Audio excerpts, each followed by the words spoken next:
함께 읽을 하나님의 말씀은 신약성경 마태복음입니다. 신약성경 마태복음 6장입니다. 제가 가진 성경은 신약성경 8쪽입니다. 9절부터 몇 절 안 되니까 13절까지 같이 통독하도록 하겠습니다. 9절부터 읽겠습니다. 그러므로 너희는 이렇게 기도하라. 하늘에 계신 우리 아버지여, 이름이 거룩히 여김을 받으시오며 나라가 임하시오며 뜻이 하늘에서 이루어진 것 같이 땅에서도 이루어지이다. 오늘 우리에게 일용할 양식을 주시옵고 우리가 우리에게 죄 지은 자를 사하여 준 것 같이 우리 죄를 사하여 주시옵고 우리를 시험에 들게 하지 마시옵고 다만 악에서 구하시옵소서. 나라와 권세와 영광이 아버지께 영원히 싸움나이다. 아멘. 우리가 신약 설교를 2번, 구약 설교 2번, 그리고 주기도문 설교를 2번 하기 때문에 제가 보니까 3월 달에 주기도문 설교를 하고 이제 다시 돌아왔습니다. 제자들에게 주님께서 직접 가르치신 기도입니다. 기도라는 것은 우리가 흔히 생각할 때 굉장히 기도를 한다 그러면 낭만적인 느낌이 들어요. 그리고 엄숙한 느낌이 들고 또 자기의 속에 있는 이야기를 하는 정도로 이해할 수 있습니다. 근데 주님께서 가르치신 기도, 그것을 그냥 쉽게 주기도문 이렇게 하지만 정확한 것은 주님께서 제자들에게 가르치신 기도입니다.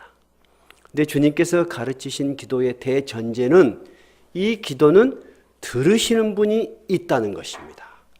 만약 들으신 분이 없는데 사람들이 다 혼자서 진지하게 말을 하면은 우리는 그것을 뭐라고 이해를 해야 될까요? 자기의 위로나 자기의 호소나 자기의 감정이라고 이해를 해야 되겠죠. 근데 주님께서는 기도를 그렇게 가르치지 않으셨습니다. 들은 분이 분명히 있다고 이야기하십니다. 근데 그 기도를 들으시는 분이 누구라고요? 첫 번째, 오늘 9절, 그러므로 너희는 이렇게 기도하라 하시면서 먼저 기도를 들으시는 그분에 대한 네가 분명한 바른 이해를 가지고 있어야 된다. 그 첫 번째가 뭐였죠? 하늘에 계신 우리 아버지. 하늘에 계시다는 것은 초월하신 분, 우리의 사람의 능력을 넘어 계시는 전능하신 분이라는 것입니다. 그분이 존재한다는 것입니다. 근데 그분은 존재하실 뿐만 아니라 너의 기도에 진지하게 귀를 기울이신다는 거예요. 그걸 우리가 어떻게 알죠? 그분이 바로 누구시다? 우리 아버지라는 것입니다. 아버지만큼, 부모만큼 자녀들의 앞날을 생각하고 자녀들이 쓸 것을 미리미리 생각하고 준비하는 사람은 없을 것입니다. 그죠? 남의 자식이 아무리 똑똑해도 부러워는 할 수 있지만은 그 자식을 위해서, 남의 자식을 위해서 내가 걱정하고 준비를 하는 부모는 없을 것입니다. 그렇죠? 그러나 아무리 부족한 아버지도 못 챙겨주고 못 입혀줄지는 모르지만은 그런 것 때문에 마음 아파하고 신경 쓰고 사는 것이 부모지요. 그래서 예수님께서 우리의 기도를 들으시는 그 하나님은 단지 멀리 계시는 초월자가 아니라 너의 기도에 항상 관심을 갖고 너의 기도를 듣고 싶어 하시는 너의 아버지시다. 이렇게 우리의 기도를 들으시는 분에 대해서 이야기를 해 주셨습니다. 그러므로 우리는 우리의 기도를 듣는 분이 굉장히 높으신 하나님이시며 그분이 나의 모든 필요에 귀를 기울이는 나의 아버지이시기 때문에 그분의 이름을 언제나 높이는 자세로 예배에 임해야 되며 특히 기도할 때는 그분이 누군가를 생각하면서 기도해야 된다는 것입니다. 그것이 무슨 내용이었죠? 이름이 거룩히 여김을 받으시오며, 이것이 바로 그런 내용입니다. 근데 루터는 이 세 번째 이름이 거룩히 여김을 받으시오며, 이 주님께서 가르쳐주는 이 기도만큼 우리를 두렵게 하는 기도문이 없다고 했어요. 왜 그런다 그랬죠?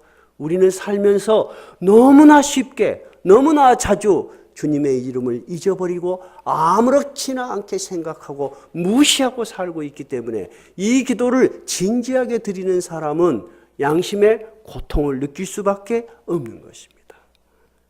그래서 루터는 이 기도만큼 우리를 엄숙하게 만드는 기도문이 없다, 이렇게 이야기를 했습니다. 자, 이까지가 주님이 우리에게 기도를 가르쳐 주실 때 이 기도는 들으시는 분이 있다 없다? 있다는 것입니다. 여기까지만 우리가 주기도문을 이해하면은 결국 기도는 나하고 누구하고 하는 것입니까? 하나님과 해. 멋있어요, 안 멋있어요? 굉장히 멋있죠? 굉장히 낭만적이에요, 낭만적이지 않아요? 낭만적이에요. 그런데 굉장히 추상적이에요. 그런데 여러분 냉정하게 생각해 보십시오. 우리에게 필요한 것은 이 땅에 있는 것들이 필요합니까? 하나님과 나와의 대화가 필요한 것입니까? 여러분 솔직하게 이야기해 보세요. 뭐가 필요해요? 이 땅에 필요한 게 많아요. 그런데 우리가 신앙을 이해할 때는 멋있는 거, 아주 초월적인 거, 그리고 이 세상 사람들이 본받을 수 없는 그러한 고고한 자세를 신앙으로 이해를 많이 합니다. 이렇게 신앙을 이해하면 신앙이 높을수록 그 사람은 어떤 삶의 자세로 살아야 돼요? 남들이 볼 때 이슬만 먹고 사는 사람 같아. 천한 사람. 세상의 작은 일들에 전혀 관심도 갖지 않고 두려워하지도 않고 세상 일은 저 멀리하고 항상 기도하고 성경만 보는 사람, 우리 그런 사람을 솔직히 존경하지 않아요? 근데 주님은 기도는 그것이 아니다라고 이야기하십니다, 오늘. 자, 그 다음에 주님께서 오늘 가르치신 기도가 무엇이죠? 오늘 우리에게 뭐라고요? 일용할 양식을 주시옵고. 기도는 하나님과 나와의 관계일 뿐만 아니라 나에게 오늘 필요한 양식을 위하여서 드려야 하는 진지한 대화라는 것입니다. 그런데 초대교회에서부터 지금까지 신앙에 대한 잘못된 이해이면서 오히려 사람들에게 존경을 받는 게 뭐냐면은 이런 것입니다. 신앙은 삶과 관계없어. 고고한 모습이야. 이렇게 초대교회에서도 이런 사람들이 교회에 들어와서 존경을 받았습니다. 여러분, 교회 안에서 존경을 받으면 모든 사람이 그 사람을 따라가고 싶어 하겠죠? 그게 바로 초대교회 때부터 현대교회까지 계속 내려오는 무서운 교회의 암적인 존재입니다. 그게 영지주의라는 것입니다. 영지주의라는 것은 뭐냐면 신에 대한 이해는 굉장히 고고한 몇 사람만 알 수 있는 거야. 나머지 사람들은 하급 신앙인들이야. 근데 이 사람들의 특징은 뭐냐면 현실에 관심이 없어. 현실을 위해서 구하지 않아. 하늘에서 신비한 지식을 받아가지고 나는 물만 먹고도 살 수 있을 것처럼 말하는 이런 신비한 신앙의 태도를 이단이라고 사도들은 규정을 하고 이들을 주의하라고 가르쳤습니다. 그런데 예수님께서는 오늘 정확하게 하나님께 드릴 기도 중에 너에게 오늘 필요한 양식을 위해서 기도해라고 하는 것입니다. 그러니까 신앙은 우리에게 필요한 것들을 인정하는 것입니까? 인정하지 않는 것입니까? 인정하는 것입니다. 어느 정도로 인정하는 것이죠? 하나님께 기도할 만한 가치가 있다는 것이요. 하나님은 늘 그런 것에 너희들이 기도해 주기를 기다리고 있다는 것입니다. 그래서 이렇게 현실과 신앙이 분리돼 버린 것을 성속이원론이라고 합니다. 우리 지난번에 한번 설교했죠? 나는 청년들이 이런 설교를 좀 많이 들었으면 좋겠어요. 따라해 보세요. 성속이원론.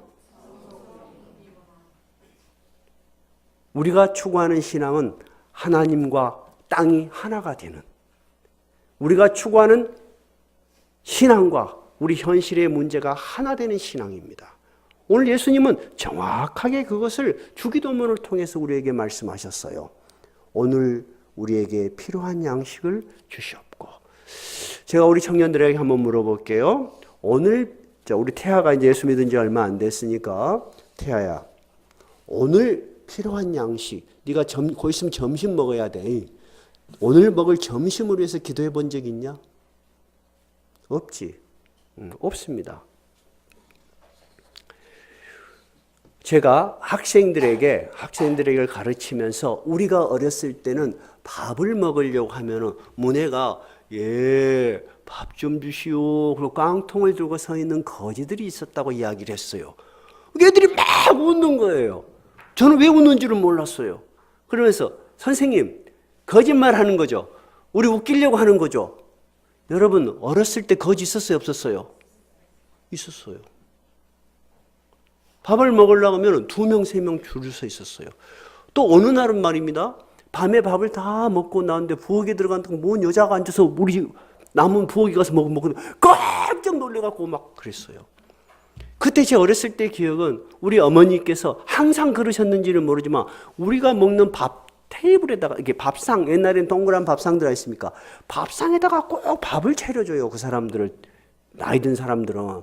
그럼 아랫마루에서 그 사람들이 식사를 해요. 그럼 우리가 볼 때는 저기서 우리가 또 밥 먹어야 되는데 저 거지 아줌마, 거지 아저씨들이 우리 숟가락 갖고 밥 다 먹어버리고 그랬어요. 근데 지금 애들은 전혀 모르더라고요. 저는 걔들이 전혀 모른다는 것을 내가 몰랐던 거예요. 그러면 여러분, 정말로 오늘 우리에게 필요한 양식을 주시옵고라는 기도를 할 때 눈물을 흘리며 간절히 기도하는 사람이 있겠습니까? 없겠습니까? 있다는 것입니다. 우리가 배가 부르고 우리가 그런 필요를 못 느껴서 이 기도가 무슨 의미인지를 잘 모르겠지만 여러분, 한 끼에 내일에 먹을 식사가 없어서 오늘 우리에게 필요한 양식이 없어서 애들은 줄줄이 있는데 밥은 한 그릇밖에 없어. 그런 부모의 심정으로 기도를 드리는, 그 기도를 드리는 사람이 있다는 것을 주님께서는 아신 것입니다. 이것이 여러분 얼마나 진지한 기도입니까? 그렇죠? 그래서 오늘 주님께서 오늘 우리에게 일용할 양식을 주시옵고 하는 것은 인간의 생존의 문제에 대해서 하나님은 굉장한 관심을 갖고 계신다는 것을 우리에게 알려주시는 거예요. 그런데 이 일용할이라는 뜻은 헬라어로는 에피우시온이라는 단어를 쓰는데 내용은 생존을 위한, 생존에 필요한 것들입니다. 여러분, 그럼 우리가 생존에 필요한 것은 먹을 것뿐만은 아니겠죠. 벌거벗고 다닐 수는 없지 않습니까? 입을 것, 그 다음에 잘 것, 우리에게 필요한 모든 것들을 하나님은 관심을 가지고 너가 그런 것들이 없을 때 절망하지 말고 기도해라고 하는 것입니다. 이것이 주님이 우리에게 가르쳐 주신 기도예요. 두 번째는 말입니다. 그러면 거꾸로 우리가 그런 기도를 드리면 하늘에서 빵꽃다리가 내려옵니까? 밥이 내려옵니까? 안 내려와. 저는 어렸을 때부터 신앙을 생활을 했기 때문에 선생님들이 어린 학생들에게 들려줄 수 있는 이야기니까 그렇겠죠. 항상 기적적인 이야기를 너무 많이 들었어요. 만나의 이야기, 갈멜산에서 까마귀가 물어다 준 이야기, 사렙다 과부가 떡이 없었는데 선지자를 대접했더니 기름이 계속 넘치더라. 그런 이야기를 들으면 여러분, 일할 맛이 나요, 안 나요? 안 나. 그럼 어떻게 해야 되죠? 교회 와서 맨날 울고 기도만 하면 그게 돼요? 저는 이것을 깨달은데 40년이 걸렸어요. 진짜 20살 때부터요, 굉장히 궁금했어요. 왜 궁금했냐면요, 저희 아버지는 중견 공무원이셨어요. 그래서 우리 집이 관문동에 살았으면 옛날에는 관문동이 좀 좋은 데입니다. 예, 관문동이. 그래서 우리 집은 그런 대로 방칸수도 많고 그랬어요. 그런데 제가 초등학교, 옛날에는 보통 6남매, 7남매 그랬어요. 제가 초등학교 5학년 때 저희 아버지가 공무원 퇴직을 하셨어요. 그러면 전에는 퇴직을 하면 퇴직금이 한꺼번에 나옵니다. 지금처럼 연금이 없습니다. 그죠? 그러면 공무원 하던 사람들이 뭔 사업을 하면 쫄딱 망해버려. 2년 만에 쫄딱 망해본 거예요. 내가 중학교 1학년 들어가기 전에 우리 집이 쫄딱 망했어요. 그래서 저는 전교 2등보다도 1등을 많이 했는데 고등학교는 검정고시로 나오면서 자전거 배달을 몇 년을 했습니다. 그리고 고학을 해서 대학을 가고 또 이만큼 공부를 했습니다.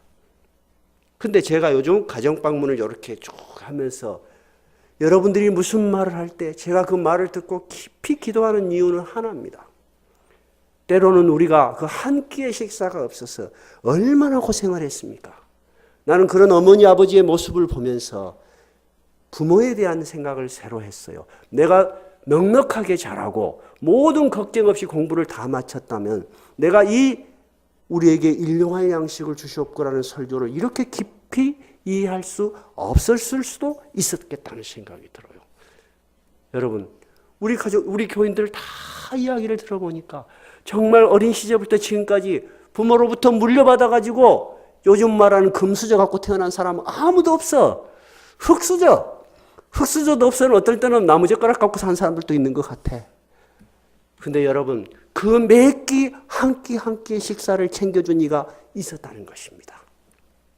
그것이 우리가 믿는 우리 아버지 하나님, 우리가 기도드리는 그분이라는 것을 우리가 이해를 해야 하는 것입니다.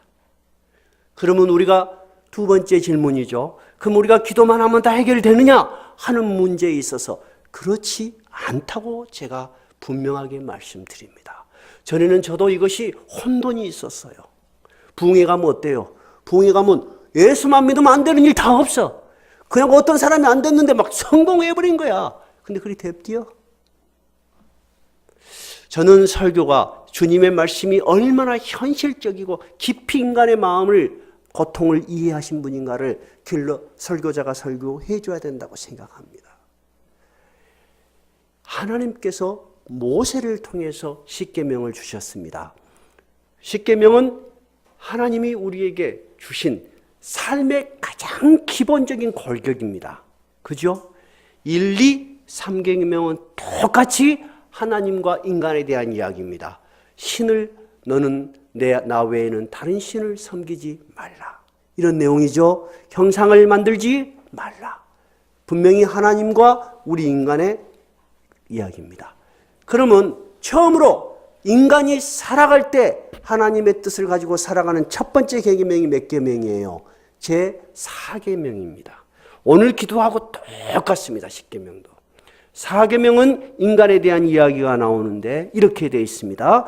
엿새 동안은 힘써 내 모든 행할 것이나 일곱째 날은 내 하나님 여호와의 안식일인즉 너나 내 아들이나 내 딸이나 내 가축이나 내 문 안에 있는 객이라도 아무 일도 하지 말라. 하나님이 우리에게 주신 가장 복된 십계명. 첫 번째, 엿새 동안 어떻게 하라고요? 힘써 일해라고 하는 것입니다. 일하는 네 손길을 통해서 하나님이 먹을 것을 주시겠다는 이야기입니다. 그리고 하루는 어떻게 해라? 쉬어라. 쉬면서 하나님으로부터 내려오는 하늘의 복을 경험해라는 것입니다. 하나님은 여러분 아무렇게나 인간을 만들어 놓지 않았습니다. 하나님은 우리를 굉장히 고귀한 존재로 우리를 대우하십니다. 하나님이 우리를 고귀한 존재로 대우하는 첫 번째가 일하는 존재로 만들었다는 것입니다. 여러분, 소득이 많거나 적거나 누가 봤을 때 괜찮은 직업이거나 하찮은 직업이거나 하나님 앞에는 모두가 하나님이 주신 귀한 일을 하고 있는 것입니다. 그 하나님을 여러분 바로 알아야만이 엿새 동안에 힘써 일하는 일에 의미가 있는 것이고 하루 쉬는 하루가 하나님으로부터는 복을 받는 귀한 복을 받는 것입니다. 그러므로 이 귀한 복을 받고 다시 엿새 동안 힘써 일할 수 있는 것입니다. 그런데 하나님은 더 놀랍게도 이 안식일을 우리에게 말씀하시면서 뭐라고 했냐면은 이는 엿새 동안에 나 여호와가 하늘과 땅과 바다와 그 가운데 모든 것을 만들고 일곱째 날에 쉬었다. 나 하나님도 엿새 동안 뭘 했다는 것입니까? 일을 했다는 것입니다. 그리고 마지막 날 쉬었다는 거예요. 결국은 너희들은 나의 형상을 본받아서 만들어진 존재라는 것입니다. 여러분, 놀고 먹고 편한 거 절대 좋은 거 아닙니다. 일할 수 있으면 여러분 모든 조건이 허용된다면 저는 일해라고 말씀드리고 싶습니다. 일을 하는 사람만이 마지막 날 하루 쉬는 이 쉬는 것에 즐거움을 느낄 수 있어요. 근데 사람이 너무 지나쳐서 7일 동안 일을 하다 보면요, 사는 것이 뭔지 의미를 잃어버려요. 정말 잃어버립니다. 그래서 소련이 공산주의 국가가 됐어요. 공산주의는 유물론입니다. 오직 물질밖에 없다. 이 세상에는 신, 문화 그런 건 다 만들어낸 가짜야. 그러니까 지금까지 믿었던 이 종교를 뿌리 뽑아야 될 것 같아. 근데 러시아도 여러분 기독교입니다. 그래서 7째 날 주일날에 쉬는 거 이거 없애버려야 되겠다 싶어서 정말로 8일째 쉬는 걸로 고쳤어요. 7일날 쉬지 않고 기독교를 말살시켜버리려고 8일째 시도를 했더니 생산력이 완전히 떨어져 버리는 거예요. 오늘 제가 말씀드리고 싶은 것은 주님께서 가르쳐 주신 기도, 오늘 우리에게 일용할 양식을 주시옵고는 우리에게 하시는 말씀이요, 내가 그것을 준비하고 있으니 너는 열심히 일하라고 하는 것입니다. 그 일은 저주가 아니고 내가 너에게 부여한 신의 형상이라고 하는 것입니다. 여러분, 일할 수 있다는 것이 얼마나 좋은 것입니까? 사람마다 재능도 틀리고 전공 분야도 틀리고 할 수 있는 일도 틀린데 우리가 남보면서 비교하면서 살 필요 전혀 없습니다. 우리가 일할 수만 있다면 그걸로 우리는 하나님께 감사할 수 있습니다. 그리고 7째 날에 여러분이 오셔서 엿새 동안에 힘써 일하고 쉬게 하여 주신 주님께 참으로 감사를 드립니다. 그러면 이 예배가 정말 살아있는 예배가 되는 것입니다. 예수님께서도 안식일 날에 병자를 고치셨어요. 그랬더니 종교 지도자들이 막 험담을 하는 것입니다. 안식일은 쉬어야 되는데 저 사람이 말이야 병자를 고쳤다는 거야. 여러분, 병자 고쳐준 거 좋소 안 좋소? 고쳐준 건 좋은데 왜 이 일을 했냐는 거야. 근데 예수님께서 분명히 말씀하십니다. 요한복음 5장에 있는 말씀입니다. 예수께서 저에게 이르시되 내 아버지께서 이제까지 일하시니 나도 일한다. 예수님께서 하늘에 계신 하나님 아버지는 지금도 우리를 위해서 일하신다는 것입니다. 그러니 여러분, 여러분에게 필요한 것들을 위해서 정말 기도해 볼 만하지 않습니까? 하나님께서는 그 기도를 듣고 싶어 하신다는 것입니다. 듣고 싶어 하시기 때문에 여러분이 기도를 하시면은 하나님의 놀라운 방식으로 채우신다는 것입니다. 근데 그것이 하늘에서 내려오는 것이 아니고 너를 통해서, 너희가 아는 사람을 통하든 네가 잊어버렸던 어떤 사람을 통하든 네가 생각지 않았던 어떤 일을 주시든 하나님이 인도하신다는 것입니다. 그러면 우리가 이런 생각을 할 수 있어요. 여러분, 그러면 예수를 안 믿는 사람, 신앙이 없는 사람은 일을 안 합니까? 일을 하죠. 그들은 하루 것을 챙겨서 안 먹습니까? 먹습니다. 그러면 기도도 않고 하나님께 감사도 않고 하는 사람도 먹고 살아. 우리는 뭐 기도해야 돼. 우리하고 차이가 뭐요? 오늘은 누구한테 물어볼까요? 정종호 집사님 한번 물어봅시다.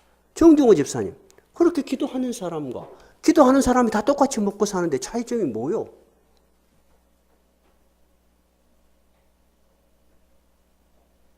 깊이 들여다봐야 돼요. 깊이 들여다봐야 돼요. 그렇지 않으면 우리 기도는 모두가 추상적인 언어의 유희에 불과하단 말이에요. 나 혼자 좋은 기도야.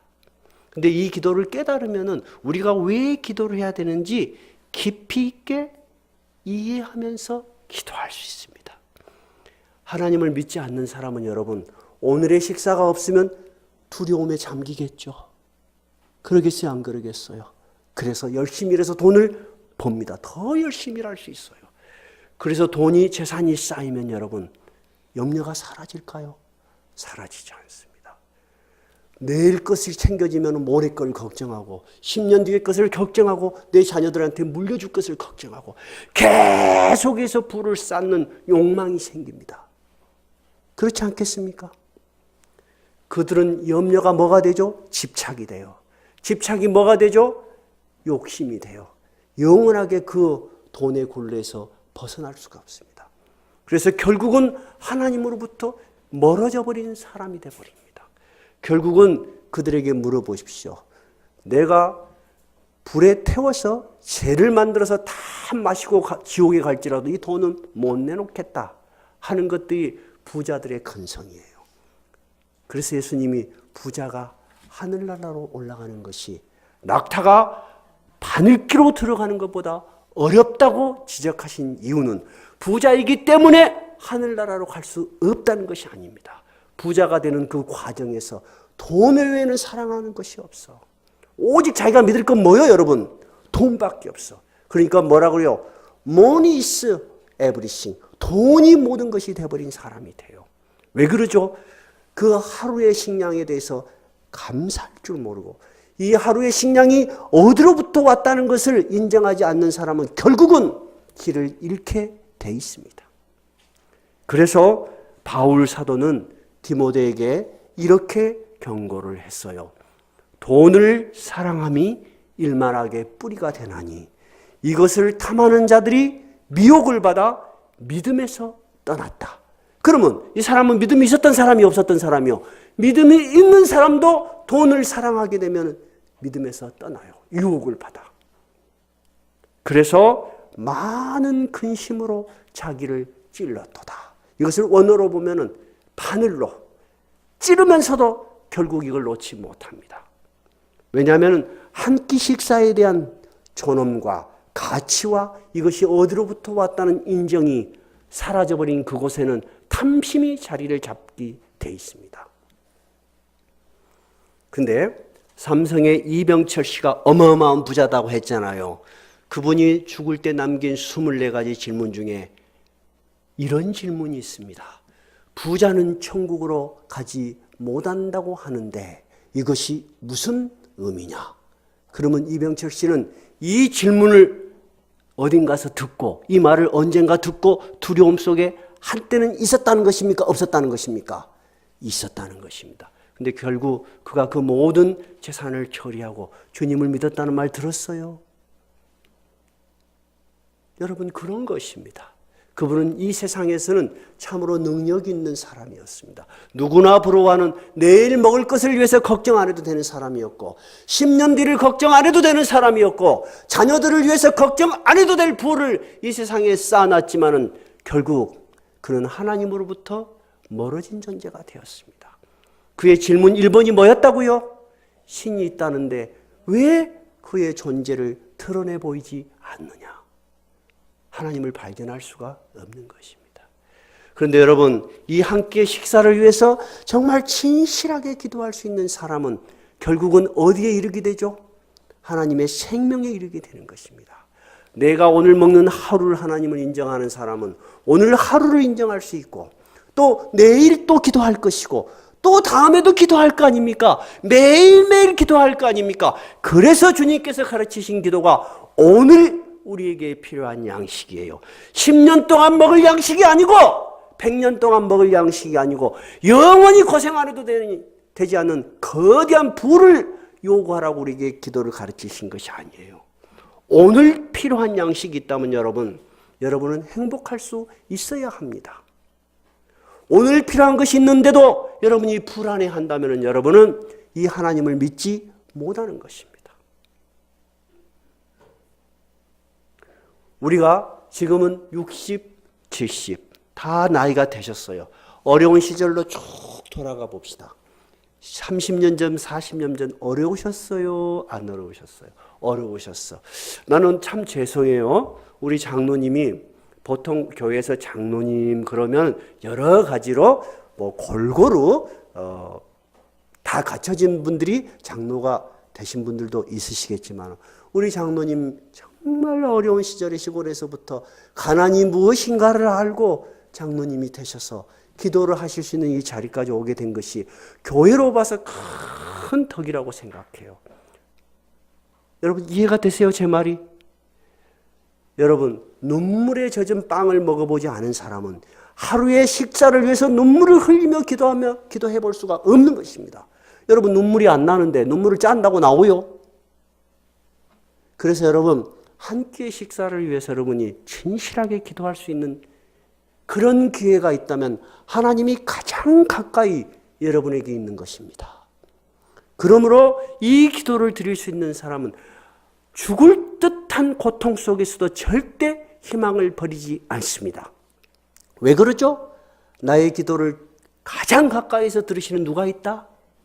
하나님께서 계시는데 그분 우리에게 뭐라고 기도를 가르치셨다? 오늘 우리에게 필요한 양식을 주시옵소서. 이렇게 기도해라고 했다는 거예요. 기도해라고 했다는 건 뭐예요? 내가 그 기도에 듣고 응답하겠다는 약속이잖아요. 그렇죠? 근데 예수님께서는 마태복음 6장에서 이 내용을 다른 각도로 이야기를 하십니다. 사람들이 예수님의 말씀을 들으려고 많이 모였습니다. 근데 거기 모인 사람들은 주로 가난하고 병들고 소외된 사람들이었습니다. 정말 하루에 먹을 거, 입을 거, 잘 것이 없는 사람들이 그 빈들에 모였습니다. 근데 예수님께서 이렇게 이야기를 하십니다. 너희들은 무엇을 먹을까? 무엇을 입을까? 무엇을 마실까? 걱정하지 말라. 진짜 예수님 무책임한 사람 아니에요? 당장 먹을 것이 없는 사람들한테 걱정하지 말라 하는 말이 맞는 말 아니잖아요.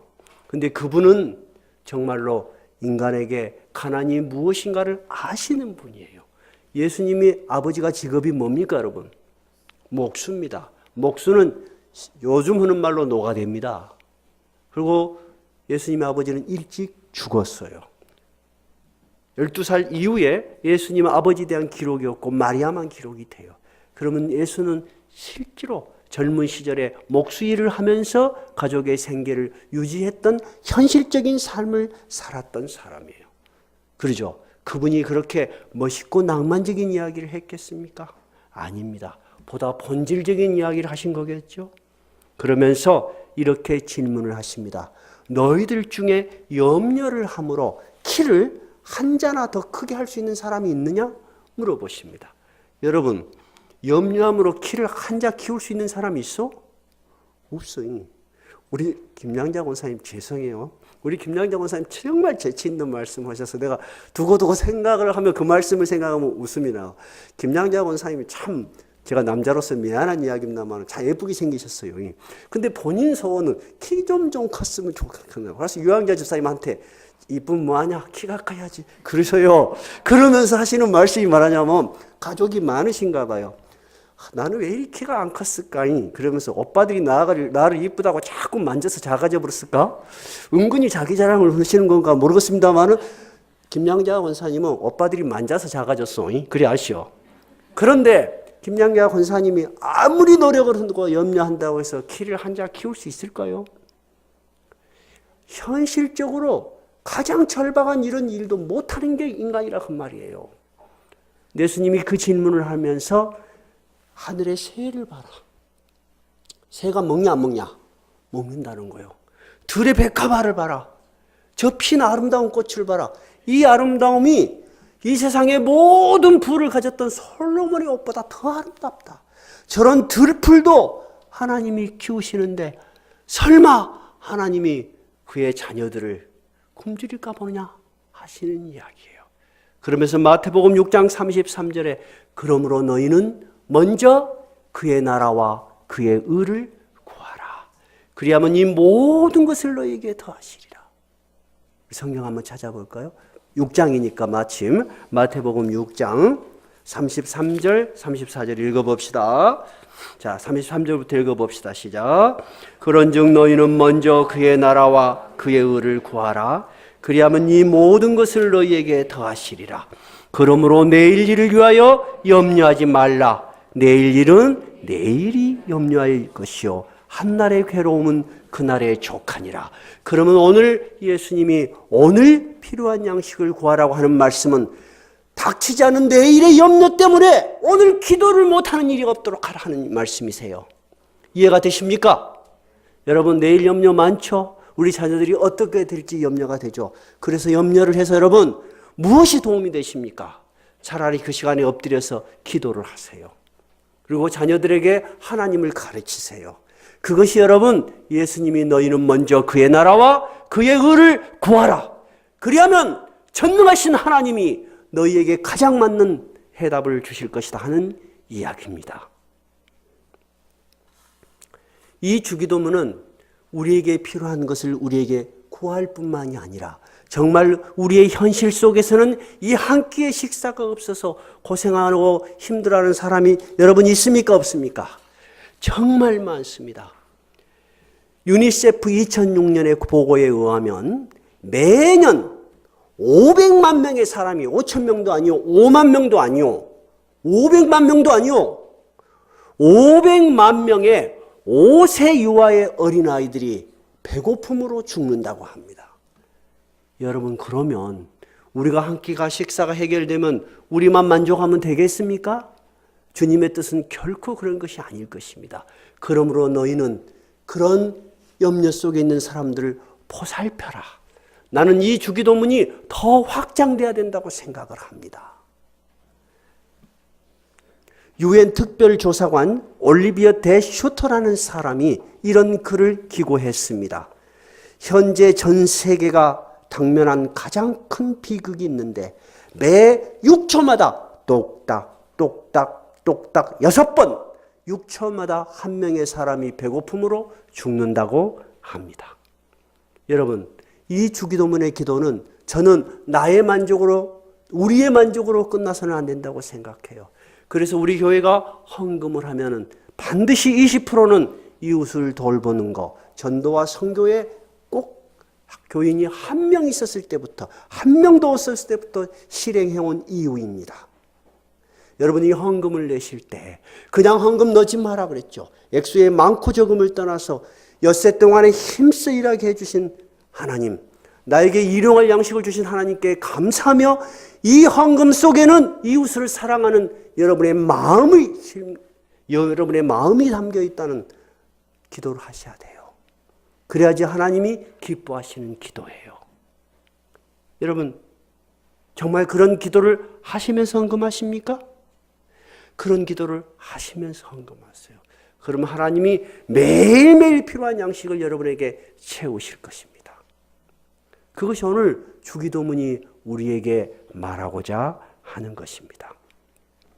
하나님은 인간의 삶에 얼마나 관심이 많냐면요, 신명기 24장에 모세가 마지막 유언을 하면서 하나님이 자기에게 주신 말씀을 기록하게 했어요. 근데 이제 모세가 너희들이 가나안 땅에 들어갈 것이다. 나는 여기서 죽지만 거기에서 너희들이 농사를 지어. 지금은 광야에서 헤매서 아직 가나안 땅에 들어가지 못했어. 광야에 들어가서 너희들이 가나안 땅에 들어가서 농사를 지을 것이다. 그러면 추수를 합니까? 안 합니까? 추수를 합니다. 그러면 단을 다 묶어요. 그리고 단을 다 묶어서 집에 가지고 가는데 깜빡 모르고 단을 하나 안 가져갔어. 그러면 집에 가서 다시 돌아와서 이 단을 가져가지 마라. 이유는 지나가는 나그네와 과부와 고아들이 먹을 수 있도록 두어라. 여러분, 하나님이 챙기시기에는 너무 작은 일 아니요? 하나님은 우주를 만드시고 하늘과 땅의 모든 권세를 가진 분인데 이렇게 작은 거, 하루에 먹을 것, 그 중에서도 고아와 과부와 나그네의 먹을 것까지 준비하시는 하나님임을 하나님은 모세를 통해서 기록해 놨습니다. 그리고 포도를 딸 때도 남은 포도마저 따지 말고 두어라. 왜? 지나가는 나그네와 과부와 고아가 먹을 수 있도록. 그러면 여러분, 우리에게 일용할 양식을 넘어서 주신 분이 우리가 헌금을 할 때 우리 헌금 속에 그러한 사랑을 담아서 헌금해야 되겠죠. 저희 교회는 특별하게 다른 헌금을 많이 안 걷는 이유가 있습니다. 또 헌금이야? 또 이런 명목으로 헌금, 저런 헌금으로 하면은 여러분 헌금 낼 때 짜증나요? 안 나요? 짜증나. 솔직히 그게 안 고요. 그래서 일체 없앤 것은 한 번의 헌금 안에 여러분이 감사의 기도를 드릴 수 있도록, 이 헌금이 불평이나 불만의 요소가 될 수 없도록 제가 그래서 한 번으로 끝내는 거예요. 근데 크리스마스 때는 특별 헌금을 좀 해야 되지 않겠냐. 그래서 나는 찬성하지 않겠지만은 재직들이 회의를 해라. 그러나 그거 한 번 외에는 저는 별로 찬성하지 않는다 하는 이유는, 헌금은 여러분 감사가 담기고 기도가 담겨야 돼요. 그것이 진정한 헌금의 올바른 자세입니다.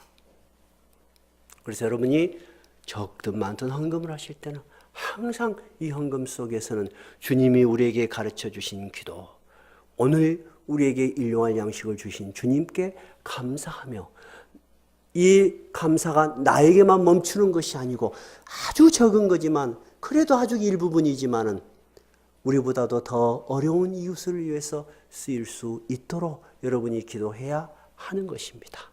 우리 교회가 1명, 2명이었는데 그 10%, 20%가 액수가 얼마나 됐겠습니까? 그러나 저는 목회를 시작할 때 하나님께 그런 기도를 했습니다. 헌금이 얼마가 되든지, 교인이 몇 명이 되든지 우리 교회의 헌금은 그렇게 쓰도록 하겠습니다. 여러분, 그러니까 오늘 주기도문이 굉장히 깊은 기도의 내용이 담아 있는 거죠. 오늘 우리 주님이 가르치신 기도는 멋있는 종교의 언어가 아닙니다. 정말로 오늘 우리에게 필요한 것은, 이 기도를 했다면 오늘 우리에게 실현되느냐 실현되지 않느냐는 것은 매우 중요합니다. 내가 오늘 먹을 것이 없는데 이 기도가 실현되지 않으면 우리는 어떻습니까? 굶어 죽습니다. 그런데 여러분, 지금까지 다 살으셨죠? 이 기도를 하고 살으셨죠?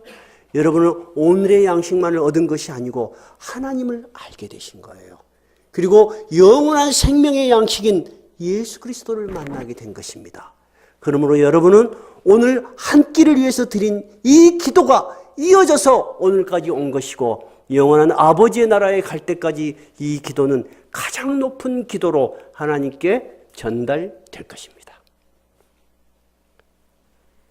오늘 낮은 울타리 교회 모든 성도들이 이 주기도문, 오늘 우리에게 일용할 양식을 주시옵소서 하는 기도를 드릴 때 여러분의 오늘의 삶 속에서 정말 주님이 살아계심이 느껴지기를 바랍니다. 그렇게 해서 생기는 소득에서 여러분이 얼마를 헌금을 드리든 여러분이 헌금을 드릴 때 감사와 기쁨과 눈물이 있기를 바랍니다. 그렇게 드리는 예배 속에 드리는 찬송이 정말로 나의 일용할 모든 것을 채우시는 하나님께 드리는 감사가 되기를 바랍니다. 찬양하십시다. 635장입니다.